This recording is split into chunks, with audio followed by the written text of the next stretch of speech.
42절까지 말씀입니다. 예. 없군요. 예. 하람이한테 이메일을 보냈는데 아마 오늘 하람이가 수련회 갔다 오니라고 집으로 간 것 같아요. 그렇구나. 예. 누가복음 10장 38절부터 42절까지 제가 읽도록 하겠습니다. 그들이 길 갈 때에 예수께서 한 마을에 들어가심에 마르다라 이름하는 한 여자가 자기 집으로 영접하더라. 그에게 마리아라 하는 동생이 있어 주의 발치에 앉아 그의 말씀을 듣더니 마르다는 준비하는 일이 많아 마음이 분주한지라. 예수께 나와 이르되 주여 내 동생이 나 혼자 일하게 두는 것을 생각하지 아니하시나이까. 그를 명하사 나를 도와주라 하소서. 주께서 대답하여 이르시되 마르다야 마르다야 내가 많은 일로 염려하고 근심하나 몇 가지만 하든지 혹은 한 가지만이라도 족하니라. 마리아는 이 좋은 편을 택하였으니 빼앗기지 아니하리라 하시니라. 아멘. 오늘은 지난주에 말씀드렸듯이 뒷부분에서 뒤에 계신 분 중에서 한 분이 읽어주셨으면 좋겠어요. 예. 성경 말씀 영어 성경을 38절부터 42절까지 읽어주셨으면 좋겠어요. 오케이.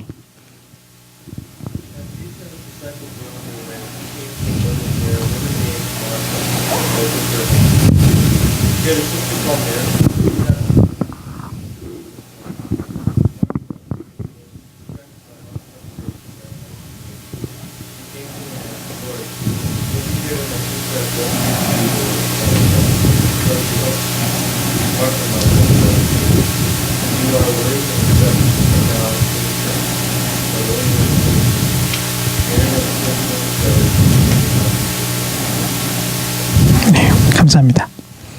지난 시간 금식에 대한 설교를 했습니다. 어떤 분들은 여기 계셨었고요. 어떤 분들은 여기 안 계셨었어요. 여러분들은 그 설교를 듣고 어떠한 생각이 들었습니까? 대략 요약하자면 금식은 자신을 위한 것이 아니라 하나님을 위한 기도이다 라고 제가 정의를 내렸었습니다. 여러분들은 그 설교에 동감을 하시나요? 생각을 여러분들 그 설교를 듣고 많이 하셨어요? 여러분들도 그 설교를 듣고 금식하고자 하는 마음이 이렇게 솟아 나오던가요? 몸을 비우고 마음을 비우고 그 안에 하나님의 말씀과 순종으로 채워가는 것이 금식이라고 말씀을 드렸는데, 저는 제 설교를 지난주에 한 뒤에 스스로 좀 생각을 많이 해봤어요. 근데 제 설교에 제 자신이 동의하지 않는 부분들이 점점 드러나는 것을 제 자신에게서 느끼게 됩니다. 왜냐하면 한쪽으로 지난 설교를 제가 곰곰이 생각을 하면서 치우쳤다라고 생각을 했기 때문이죠. 본문의 말씀이 핵심이 좀 덜 채워졌다라고 생각이 들더라고요. 오늘 설교는 세 부분으로 나눠집니다. 그래서 옴니버스식으로 하나, 둘, 셋으로 가도록 할게요. 첫 번째 파트는 지난주 설교에 덜 채워진 부분들을 조금 더 다루도록 하겠고요. 두 번째는 여러분에게 정말 원하는 것이 있는가에 대한 금식의 성찰이자 여러분들을 향한 아쉬운 생각들을 다룰 것입니다. 마지막으로는 세 번째는 여러분들이 한 주 동안 다루었던 공부에 관한 영적 훈련에 대해서 다룰 것입니다. 오직 하나님만을 위한 금식, 사람이 살면서 늘어가는 것이 있어요. 그게 무엇일까요? 사람이 살면서 늘어가는 거. 나이, 또 살, 오케이. 또 있어요? 늘어나는 거. 나이 들면서 늘어나는 거. 걱정. 누가 얘기했어요? 바로 핵심으로 넘어가네. 제가 적은 거는 주름, 썩은 치아, 말, 흰머리, 특히 여성분들은 신발 등이 있습니다. 그 중에서 가장 안 늘어났으면 하는 것이 있는데 그게 바로 걱정이에요. 나이가 들면서 걱정이 많이 늘어납니다. 사람들은 더 많은 것을 배우게 되고 더 많은 것을 알게 되면서 더 많이 상상하게 돼요. 무슨 일이 일어날까라고 상상을 하게 되죠. 그래서 안 좋은 일들을 그렇게 하고 싶진 않지만 생각을 더 하게 됩니다. 지난주 설교가 끝나고 나서 혼자 많은 고민을 했었어요. 금식을 지난주에 이제 금식해본 청년 손 들어보라고 이렇게 했더니 굉장히 소수더라고요. 그래서 금식을 안 해본 청년들에게 하나님의 뜻에 해당하는 금식만 해야 된다라고 얘기를 해버리면은 금식을 시도하는 것조차도 안 할 수가 있지 않을까. 너무 마음이 어렵지는 않을까. 너무 걱정만 심어주는 설교가 아닐까라고 제가 걱정을 했습니다. 예. 금식에 대한 엄격한 기준을 제시를 해서 이제 금식에 대한 거리감 또한 의욕을 여러분들의 그 금식을 하고자 하는 의욕을 없앴던 것은 아닌가 생각을 해보았습니다. 우리가 흔히 말하는 것이 있죠. 물 한 병에 반, 물 한 컵에 물이 50% 들어있는 그 상태. 걱정하는 사람들은 그 반을 보고서 반밖에 안 남은 것에 대해서 한탄을 하지만 긍정적인 사람은 반이나 남은 것을 기뻐합니다. 걱정하는 사람은 그 남은 반으로 걱정을 위해서 쓰지만 긍정적인 사람은 그것을 적절하게 즐기면서 씁니다. 이런 측면에서 저는 금식과 연결해서 지난주의 본문을 더 깊이 생각한 결과 한쪽으로 치우쳤다라고 생각을 했고요. 그래서 하나님만을 위해서 금식해야 된다고 말한 것에 대해서 조금은 제자리로 좀 돌릴 생각을 하고 있습니다. 근본적인 원리는 맞습니다. 그건 변하지 않아요. 금식은 하나님을 위한 기도예요. 그런데 여기서 저는 질문을 합니다. 그러면 우리 자신에 대한 기도는 정말 안 됩니까? 우리 자신을 위해서 금식하는 것은 안 됩니까? 제가 요즘 배우는 것이 영역 주권이라는 말이에요. Sphere Sovereignty라는 말인데 영역 주권이라는 것은 혹시 들어본 적 있어요? 여러분들 지금 어느 학교 다녀요? 예, 칼빈 학교 다니죠? 예, 칼빈 학교의 기본적인 건국이라고 하면 이상하네요. 그 학교를 세운 기본적인 이념이에요, 이게. 예, 이게 무슨 말이냐면은 하나님의 영역 주권이란 모든 분야에 있어서 하나님을 인정하고 하나님의 인도와 간섭 그리고 그분의 담긴 생각, 그분의 생각이 담긴 문화와 경제와 사회로 확장해 나가는 것을 말을 해요. 이해하십니까? 너무 어렵나요? 즉 하나님의 영역이 물론 이제 하나님께서 모든 것을 소유하시고 모든 것을 다스리고 계시지만 적극적인 그런 모습 안에서 우리가 하나님의 문화로 하나님의 생각으로 우리 삶에 있는 모든 부분들을 하나님께 돌린다는 거예요. 그런 적극적인 의미 안에서 저는 여러분의 모든 부분을 하나하나 하나님과 함께 하기를 이제 하자는 뜻에서 이러한 영역 주권의 의미를 가져오게 됩니다. 우리가 흔히 말하는 하나님과 동행하기 혹은 하나님과 연합된 삶을 얘기를 해요. 그게 무엇입니까? 여러분들에게 어떤 의미가 있습니까? 그리고 갑자기 금식하는데 이거와 무슨 관련이 있습니까? 내가 시험 준비하는 것, 내가 밥을 먹는 것, 내가 커피를 마시는 것, 내가 친구와 얘기를 하는 것, 이 모든 것이 하나님을 위한 것이 될 수 있다는 것이죠. 하나님과 함께하는 것, 그리고 그것이 하나님을 위하는 것. 너무 어렵나요? 여러분들 로렌스 형제에 대해서 들어본 적 있어요? 혹은 로렌스 형제의 하나님의 임재 연습이라는 책을 읽어본 적이 있습니까? 그 책에서 뭐라고 나오냐면은 이 형제가 이제 수도원에서 삶을 살고 있는데 청소를 하거나 혹은 식탁을 준비를 하더라도 그 일에 기쁨으로 해요. 왜냐하면 그 부분에 바로 하나님의 임재를 느끼기 때문이에요. 각 삶의 부분에 하나님을 향한 그런 의미를 부여하는 거예요. 예를 들어 수도원에 사는 그 형제가 청소를 할 때 자신과 같이 수도원 생활을 하는 사람들이 깨끗한 환경에서 하나님께 영광 돌리며 같이 지낼 수 있다는 생각에 하나님께 오히려 또 감사를 드리는 거예요. 청소하는 데 있어서. 더욱 다른 사람들이 자신의 일에 더 신경 쓸 수 있도록 배려할 수 있도록 하는 것. 그게 청소의 한 부분이라는 것이죠. 하나님의 임재와 동행을 우리가 우리의 삶에서 확대해 나갈 때 금식이라는 부분도 그렇게 확대해 나갈 수 있지 않을까 저는 생각을 해보았습니다. 금식을 하는 것이 나의 삶과 전혀 동떨어진 것이 아니에요. 어머니가 아플 때 금식으로 기도하는 것, 그것이 바로 하나님을 위한 기도인 것입니다. 나의 친구가 잘못된 길로 갔을 때 그 친구를 위하여 금식으로 기도하는 것, 그것이 바로 하나님을 위해 기도하는 것입니다. 내가 나의 죄를 회개하고 기도하는 것, 그리고 그 가운데 금식으로 애통하며 기도하는 것, 그것이 바로 하나님을 위한 기도인 것입니다. 내가 나의 병에 대해서, 그것이 정신적인 것이건 육체적인 것이건 간에 금식해서 기도하는 것, 그것이 하나님을 위해서 기도하는 것인 겁니다.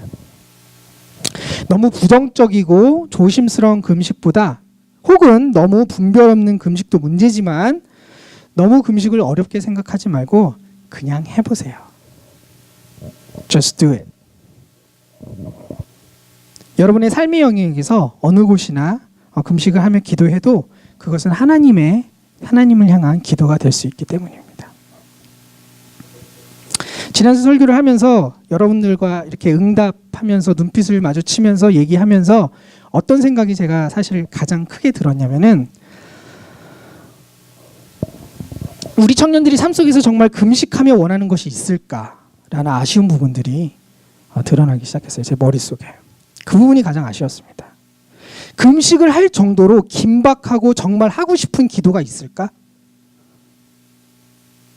내가 내 자신을 내어놓을 만한 그런 열정으로 기도할 그런 주제가 있는가? 기도 제목이 있는가? 병든 딸을 위해서 예수님께 말씀을 드렸더니 예수님이 개들만 땅에 떨어져 있는 것을 먹는다라고 말씀을 하셨지만, 그러나 그것마저도 원하는 그 딸의 어머니가 예수님께 원했던 그 마음, 고쳐주세요라고 원했던 그 마음, 자신이 피 흘리는 병을 몇십 년 동안 앓은 후에 예수님의 옷 조각마저도, 옷자락마저라도 만지고 싶었던 그 마음, 자신을 딸을 위하여 예수님을 찾아갔던 그 백부장, 여러분들의 마음 속에는 정말 원하는 그 무엇이 있습니까? 집안이 어려워 정말 금식으로 장학금을 위하여 기도한 적이 있습니까? 직장을 얻기 위해 간절히 기도해 본 적이 있습니까? 관계 회복을 위해서 금식하며 기도해 본 적이 있습니까? 혹은 여러분의 친구 혹은 가족, 수술 받은 자를 위해서 금식으로 기도해 본 적이 있습니까? 원하는 것이 정말 그 무엇인가 있습니까? 아니면 나에게 주어진 생활, 그 삶에 대해서 그냥 그렇게 저렇게 살아가는 것입니까? 원하는 그 열정이 무엇인가 있기를 바라요. 열정 있는 그 사람은 눈빛이 다릅니다. 생각이 다릅니다. 예배하는 모습이 다릅니다. 금식도 더 원하겠죠. 하나님께 더 원하니까. 마지막으로 학습에 관한 부분입니다. 아내가 임신했을 때였어요. 그때였는데 약 8년 전입니다. 그때 저의 친척 일가가 다 모였어요. 다 모여서 설날을 준비를 하고 있었습니다.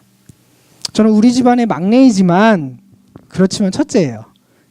그래서 이제 아버지 대신 저와 어머니와 아내를 데리고 이제 설을 새로 이제 갔습니다. 작은 아버지 집으로 갔는데, 이제 가자마자 장보았던 것들을 풀어서 뭐를 하죠? 전을 지지기 시작하죠. 맞아요. 장을 본 거를 가지고 음식을 막 하기 시작합니다. 설날 당일날 쓸 음식들을 마련하기 시작합니다. 썰고 지지고 볶고 끓이고, 정말 많은 음식을 해야 됩니다. 왜냐면은 다 모이면 30명이 넘거든요. 근데 정말 하루 종일 음식을 하는데 제가 이해가 가더라고요. 왜 여성분들이 명절이면 머리를 아파하시는지, 정말 싫어하시는지. 명절 지난다면 몸살이 난다 그러잖아요. 이해가 가더라고요. 아침부터 저녁까지 음식을 쭉 하고 있는데 아내가 갑자기 저를 딱 보더니 진석 씨 이러는 거예요. 그래서 제가 딱 봤죠. 그러더니 코피가 주르르 흐르더라고요. 저는 깜짝 놀라서, 아이고 연희 씨 코피가 나네. 라고 했는데, 무의식적에 했는데 주변에 어른들이 계시잖아요. 그러니까 어른들이 이제 아내를 데려가서 쉬게끔 해라. 그때가 임신 중이었거든요. 그래서 방으로 따로 데려가서 이제 쉬게 했습니다. 많이 미안하더라고요. 그래서 중국에서 멀리 시집 왔는데 열심히 하느라고 코피까지 흘리면서 전을 지지고 있으니 많이 미안하더라고요. 그래서 제가 어떻게 했을까요? 열심히 아내를 위해서 부침개를 지졌습니다. 타지 않게 노릇노릇 만들기 위해서 시간과 정성을 들여야 돼요. 적절한 시간에 기름을 넣고, 기름이 굉장히 중요합니다.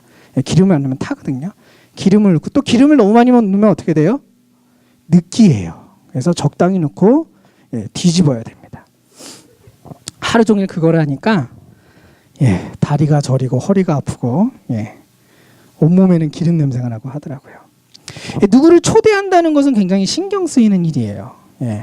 더구나 귀한 손님이 올 때는 정성을 들여서 준비하기 마련입니다. 오늘 본문에 두 명의 여인이 나옵니다. 마르다와 마리아인데, 마르다가 예수님을 자기 집으로 영접합니다. 초대를 합니다. 마르다가 예수님을 영접할 때에 예수님만 오셨을까요? 아니죠.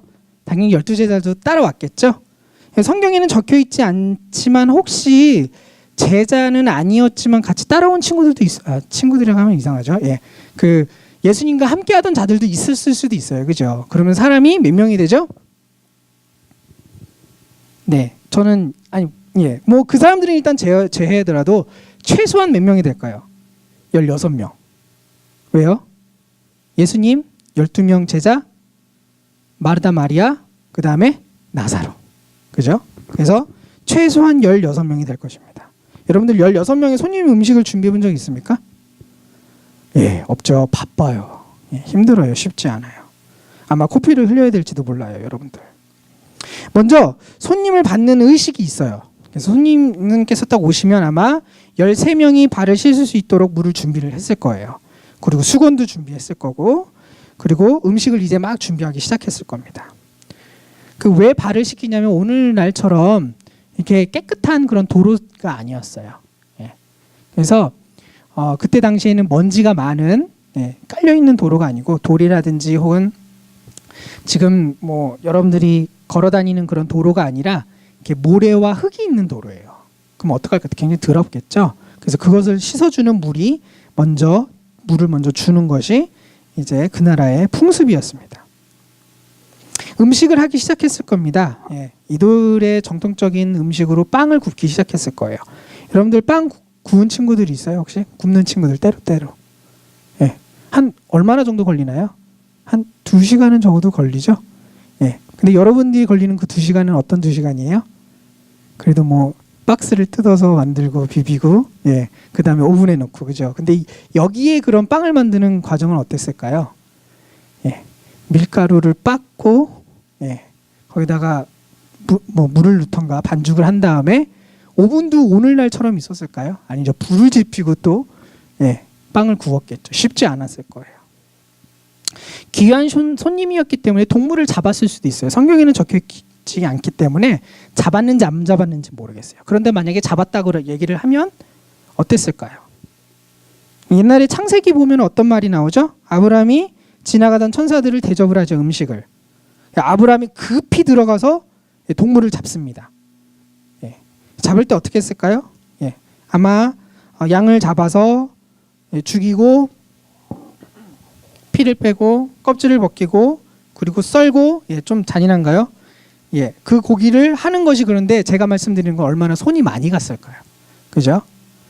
이렇게 바쁜데 마리아는 왜 안 도와줬을까요? 오늘 말씀에서. 이런 경우에 마르다는 마리아를 아주 버릇없다라고 생각할 수도 있어요. 누가 옳습니까? 여러분들이 생각할 때. 누가 옳은 것 같아요? 마르다가 마리아 보고 같이 와서 도와줘라라고 얘기를 하면은 그 말이 틀린 말일까요? 아니에요. 손님이 많고 그다음에 그 사람들을 위해서 음식을 준비하는 가운데 당연히 마리아가 와서 도와줘야죠. 음식을 준비하고 언니를 도와서 돕는 일이 바로 마리아의 일이었다라고 저는 생각을 합니다. 뭐 조금 더 말을 하면 이제 뭐 그때 당시에 풍습으로는 제가 볼 땐 혹시 제정신이 아닌 상태일 수도 있는 거죠. 한 손이 모자를 파네 단순히 앉아서 예수님과 얘기를 한다던가 혹은 생각을 한다는 것. 그건 어이가 없는 일이죠. 예. 마땅히 해야 할 일을 하고 있는 마리아에게 마르다는 불평이 가득해지기 시작합니다. 그런데 여기서 마르다가 누구에게 얘기를 해요? 예수님에게 얘기를 합니다. 왜 마리아에게 얘기를 안 했을까? 여러분들 생각해 본 적 있나요? 마르다가 마리아 보고 야, 너 빨리 와서 좀 나 좀 도와서 일을 해. 그게 아니라 근데 지금 누구한테 얘기를 하고 있어요? 예수님한테 얘기하고 있죠. 예수님한테 얘기하는데 어떻게 얘기했어요?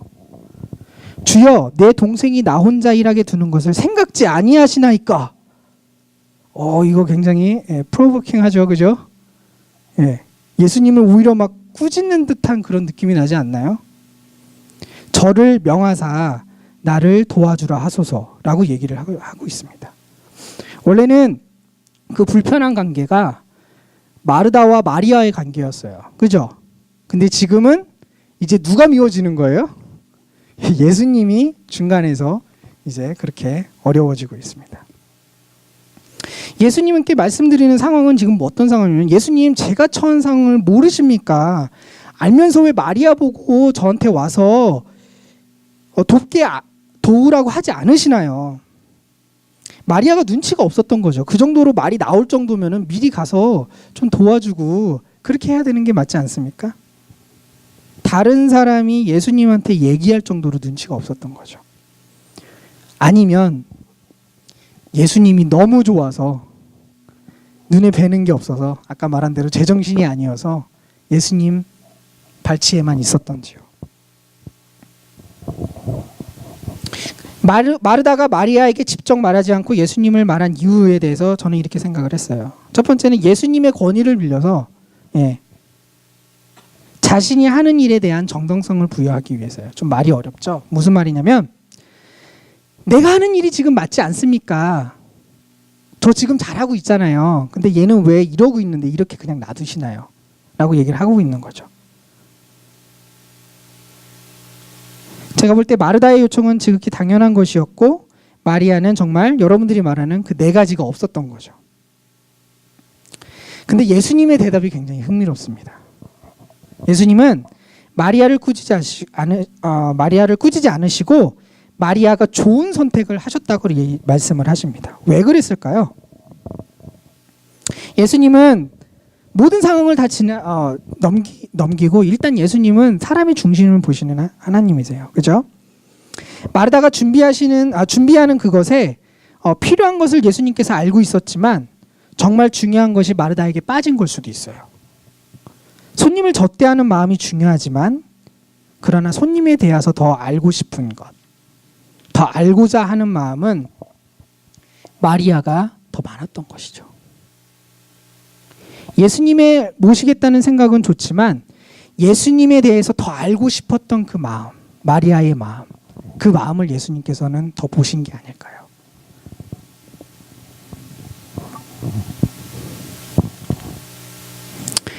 다른 한편으로 또 생각해 볼 수도 있습니다. 그때 풍습에 손님이 오시면요, 손님에게 대화를 하는 것도 하나의 대화를 하게끔 하는 것도 하나의 풍습이었다고 얘기를 해요.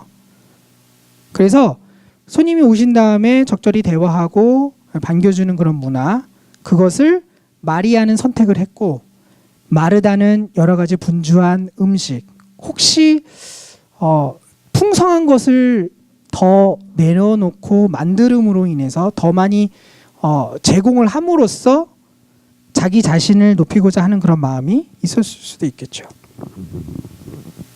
그래서 예수님께서 마지막으로 인상적으로 이렇게 얘기를 하세요.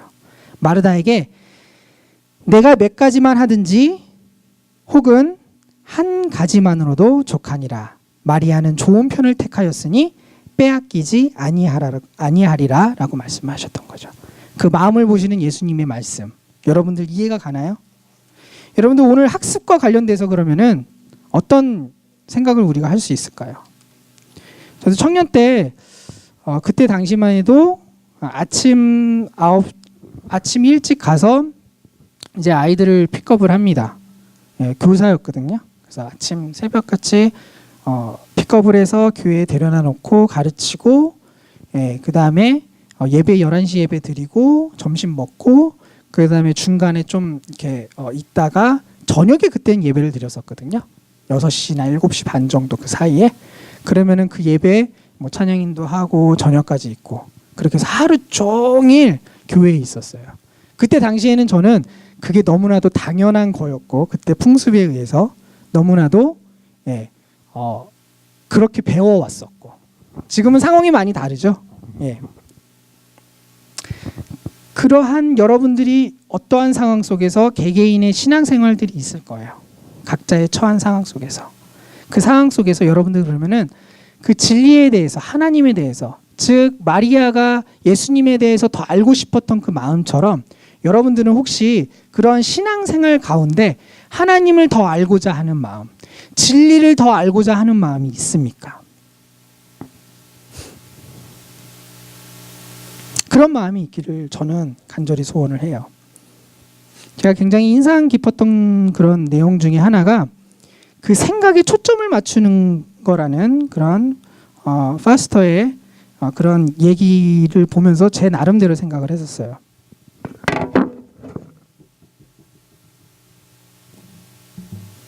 소리가 이거 줄여놨나요? 아까 기타 누가 쳤죠? 들리나요? 제가 옛날에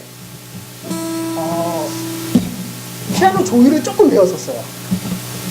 피아노 조율을 배울 때 듣는 훈련을 좀 하거든요. 그때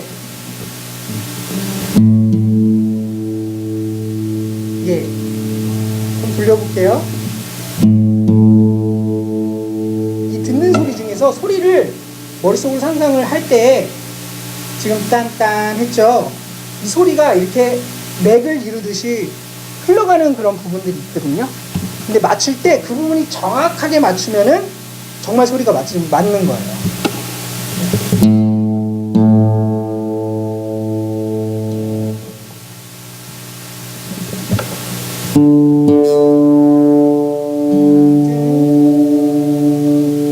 근데 조금 더 맞추려면은, 예, 오랜만에 맞춰서 맞출 수 있을까 모르겠는데.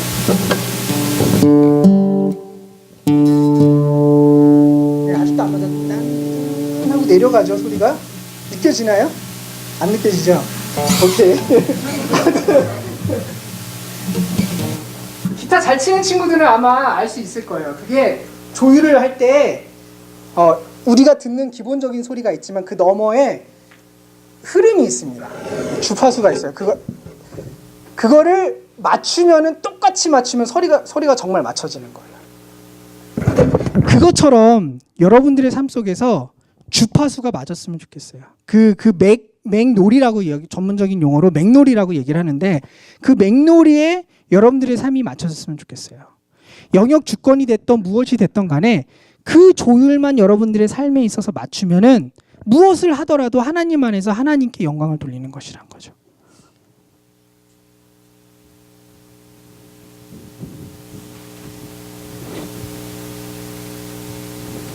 야마하 피아노가 있습니다.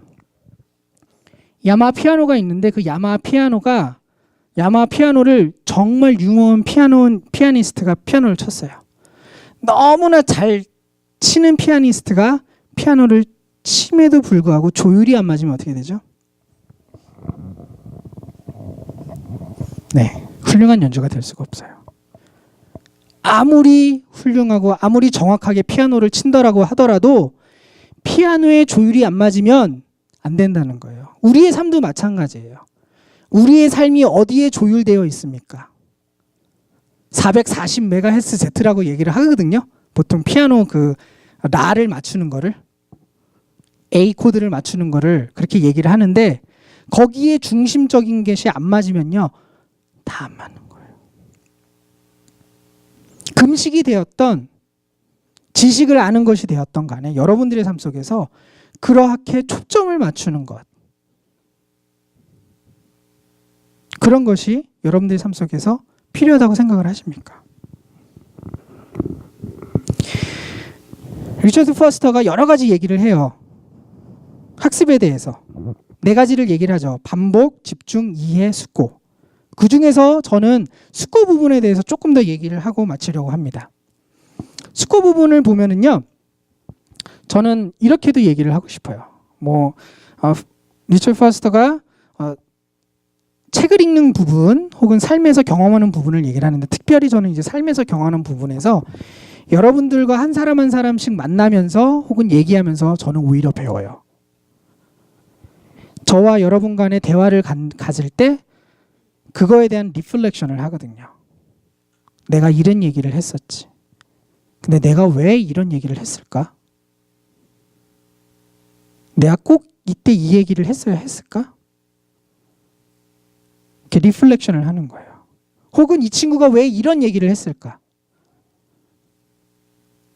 그래, 다음에는 이런 상황 속에서 이렇게 하면은 더 좋은 대화가 이루어질 수 있겠다.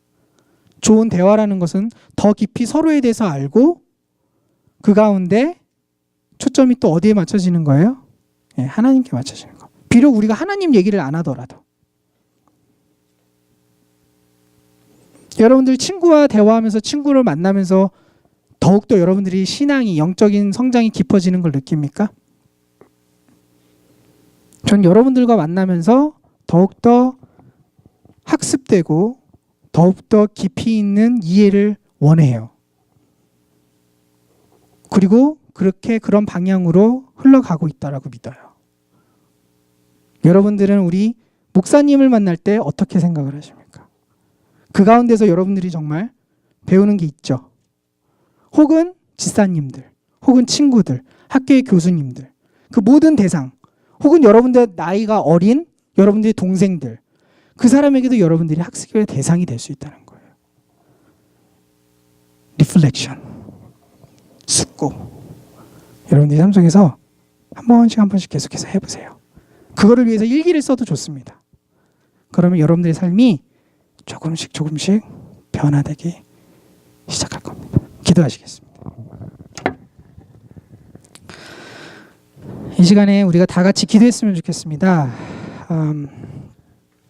우리가 정말 원하는 것이 있는가? 하나님께 정말 바라는 것이 있는가? 너무 차갑게, 너무 단순하게 나에게 주어진 학교 생활만을 위해서, 혹은 나의 그냥 일반적인 주어진 그런 삶의 조건 속에서 그냥 살고 있는 것은 아닌가? 내가 하나님에 대한 열정은 있는가? 혹은 나의 삶에 대한 열정은 있는가? 내가 정말 바라는 것이 무엇이 있는가? 그것들을 생각하면서 이 시간에 2, 3분간 기도하는 시간을 갖도록 하겠습니다.